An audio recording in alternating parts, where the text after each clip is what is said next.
Merci d'écouter cette formation sur WordPress. Donc on entame une nouvelle section qui va s'appeler Ajouter des médias. Vous allez voir, c'est assez intéressant, parce que qu'est-ce que c'est les médias? C'est par exemple les images.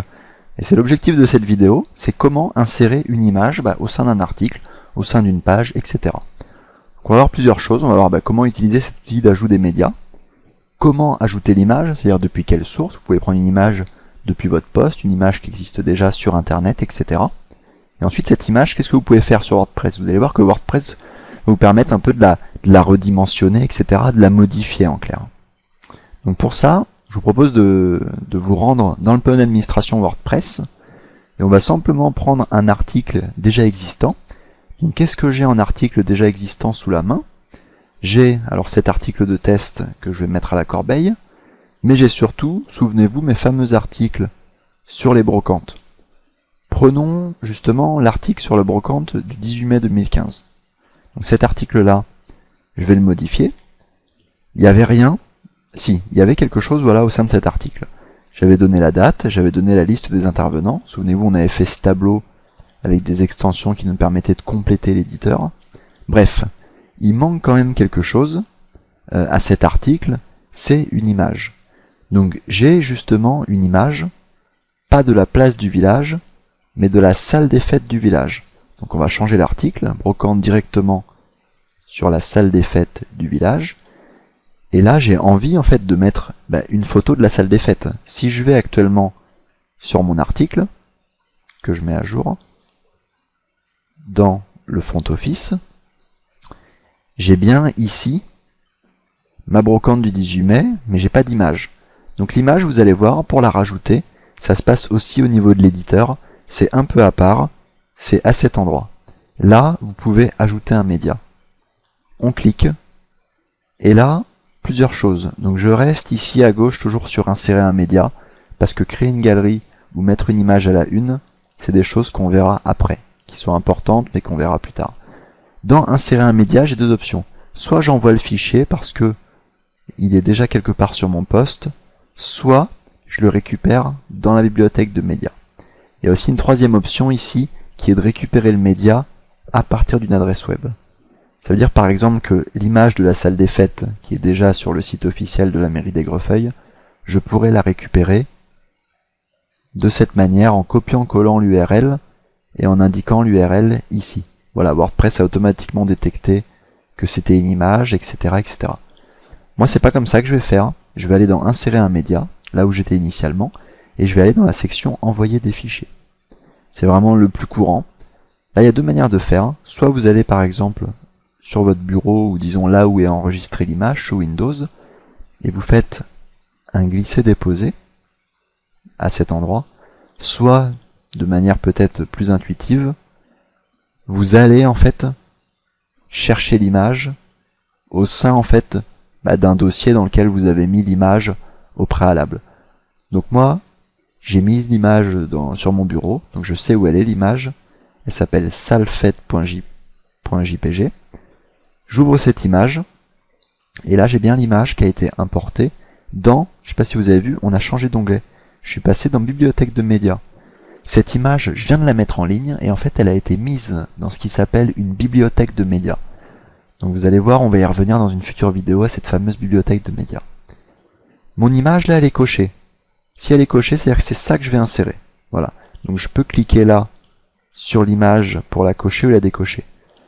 Une fois que je la coche, regardez, j'ai ce bouton là, insérer dans l'article, qui se grise ou qui se dégrise justement. Quand il se dégrise, c'est-à-dire que je l'ai coché, donc je vais pouvoir insérer cette image dans l'article. Et donc là, avant de l'insérer, l'image, je peux lui donner un titre. Le titre a aucune autre utilité, si ce n'est repérer l'image, vous, au sein de l'administration WordPress. Donc je vais quand même appeler l'image salle des fêtes du village. Et cette image, je vais laisser les autres champs vides, je vais l'insérer dans l'article. J'ai mon image au sein de l'article, je mets à jour ma page, et là je vais rafraîchir ma page, et là voilà, j'ai bien mon image. Quand je clique sur mon image, je vais vraiment sur là où est hébergée l'image, donc je vais vraiment sur l'image elle-même. Et c'est là où la modification de l'image va nous servir. Parce qu'en fait, il y a un lien sur cette image. il y a un lien qui a été fait de manière automatique. C'est pour ça que quand je clique sur l'image, j'ai l'image qui apparaît. Mais peut-être qu'on ne le veut pas ce lien, on ne veut pas autoriser les gens à cliquer sur l'image. Dans ce cas-là, quand vous êtes sur une image, vous avez ici les possibilités d'alignement. Donc à gauche, je centre l'image, je la mets à droite du texte, voilà, etc. Mais j'ai aussi un petit crayon pour modifier. Et là, quand je clique sur modifier, je reviens en fait dans une fenêtre qui est vraiment similaire à la fenêtre qui s'affichait quand je voulais ajouter l'image. Et c'est là où je vais pouvoir dire de ne pas lier l'image au fichier. Donc si je mets lié à aucun, que je mets à jour l'image et que je mets à jour l'article, là, si je rafraîchis l'article, j'ai plus de lien. Je peux plus cliquer sur l'image. Donc ça, c'est pas mal. Un autre truc pas mal, c'est de se dire, bah, cette image, elle est un peu trop petite, donc j'ai envie de l'agrandir. Et on peut l'agrandir simplement comme ça, avec la souris, en redimensionnant le fichier. Ça, c'est une manière de l'agrandir, l'image. L'autre manière, c'est de se dire, je modifie mon image, et là, je veux changer la taille. Donc soit je mets une taille personnalisée, soit WordPress m'avait déjà créé des tailles miniatures, en 150 x 150, un carré, soit une taille moyenne, soit même la taille originale. La taille originale, au moins je suis sûr de perdre aucun pixel, c'est vraiment la taille d'origine. Donc je mets à jour, et là on s'aperçoit que l'image est vraiment de taille idéale, enfin la taille d'origine. Donc là, j'ai bien pu agrémenter mon article, c'est bien. Si je retourne sur ma page d'accueil, je vois que cette image apparaît même au sein de la page d'accueil. Donc là, on a déjà quelque chose de plus visuel, de plus sympa en clair. Voilà, c'est rare de publier un article ou une page sans image, voilà, sauf à ce que ce soit la page des mentions légales ou des pages similaires aux mentions légales. Donc voilà pour ajouter un média. Donc ce que j'ai quand je modifie le média, légende, texte alternatif, alignement, vous allez voir si j'ajoute une nouvelle image, je vais ajouter la même image, je fais ajouter un média. Dans la bibliothèque de médias, je vais chercher mon image, c'est vraiment les champs que vous avez ici. Légende, texte alternatif, description, etc. Donc si vous oubliez de remplir ces champs une première fois, que vous insérez l'image, vous pourrez toujours ensuite modifier l'image.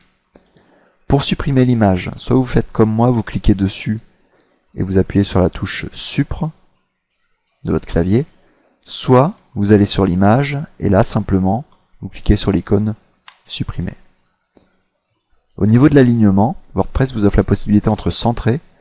Là, l'alignement à gauche et pas vraiment l'alignement à gauche, c'est-à-dire que l'image sera à gauche, mais le texte va déborder ensuite sur la droite. Donc là, l'image est trop grande, mais si je réduis l'image, je vois bien que j'ai du texte ici sur la droite. Donc ça veut dire que je pourrais encore réduire l'image. Je pourrais prendre ce texte-là, je le coupe et je le colle ici. Je saute une ligne, j'agrandis un peu l'image, voilà, de telle sorte que là, si je mets à jour et que je regarde ma page, j'ai bien une image voilà, qui est un peu plus intégrée au texte que ce qui était auparavant. Là où il faut se méfier, et c'est davantage vrai avec les images qu'avec le texte, c'est que ce qui apparaît à l'écran peut être des fois légèrement différent de ce qui apparaît ici. Par exemple, ici, là, j'ai bien mes 4 lignes à droite de l'image, alors que là, j'ai pas du tout 4 lignes, j'ai 5 lignes, dont une ligne qui passe en dessous. Donc c'est pour ça que il faut toujours se méfier, des fois les polices de caractères sont légèrement différentes entre celles ici et celles utilisées en fait par le thème, et ça on y reviendra quand on parlera de la gestion des thèmes. Pour les images, si vous mettez une légende, c'est-à-dire je modifie l'image et je mets salle des fêtes du village, je vais reprendre ça, la légende est censée apparaître sous l'image.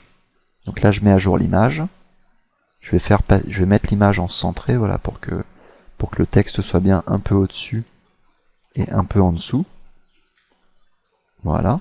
Je mets à jour, et là on va voir cette fameuse légende en fait. Donc la légende c'est facultatif, mais on voit bien qu'elle est écrite, de manière un peu grise, c'est-à-dire elle est un peu moins noire que le thème automatiquement, c'est-à-dire la charte graphique par défaut de WordPress, a fait en sorte que la légende soit un peu différente. Après, rien m'empêche de prendre la légende et de dire je veux qu'elle soit centrée, je veux qu'elle soit en italique, de telle manière que hop, si je mets à jour ma page, la légende sera en italique. Je peux modifier d'autres choses. Je peux modifier ici l'alignement. comme si je l'avais modifié ici. Je peux modifier le lien, c'est-à-dire est-ce que je veux que cette image pointe vers un lien. Et dans les options avancées, j'ai des attributs qui sont un peu plus techniques, dont on va pas se servir au sein de la formation. L'attribut title, par exemple, si je lui mets salle des fêtes d'Aigrefeuille, que je mets à jour l'image et que je mets à jour mon article, au survol de l'image, j'ai bien écrit salle des fêtes d'Aigrefeuille. Donc ça c'est bien l'attribut title. Voilà. L'attribut title est différent de l'attribut titre que vous pourriez mettre quand vous ajoutez un média. C'est-à-dire quand vous ajoutez un média, là WordPress vous dit salle des fêtes du village, j'insère mon image dans l'article, seulement quand je vais modifier l'image, je vois que le titre, c'est pas l'attribut title de l'image.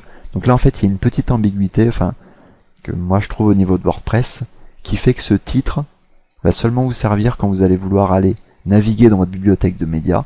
C'est-à-dire quand vous allez cliquer sur médias, vous aurez une bibliothèque dans laquelle vous avez votre image de la salle des fêtes. Et là, si vous tapez salle, c'est à ça que va servir le titre, à retrouver votre image. Le résultat à l'écran, c'est celui-là. Et avec cette notion d'ajout de médias, vous allez pouvoir ajouter des images, donc que ce soit au sein des articles, mais aussi au sein des pages. C'est-à-dire au sein des pages, c'est le même principe. Si ici vous voulez ajouter une image de restaurant, vous cliquez sur ajouter un média, vous envoyez le fichier depuis votre poste, et ensuite le fichier sera automatiquement dans votre bibliothèque de médias. La bibliothèque de médias va servir de telle sorte que quand vous ajouterez un média par la suite, vous passerez plus forcément par cet onglet, mais vous allez déjà piocher des images qui sont déjà sur votre site, dans votre bibliothèque. Merci beaucoup de m'avoir suivi, et à très bientôt pour une prochaine vidéo.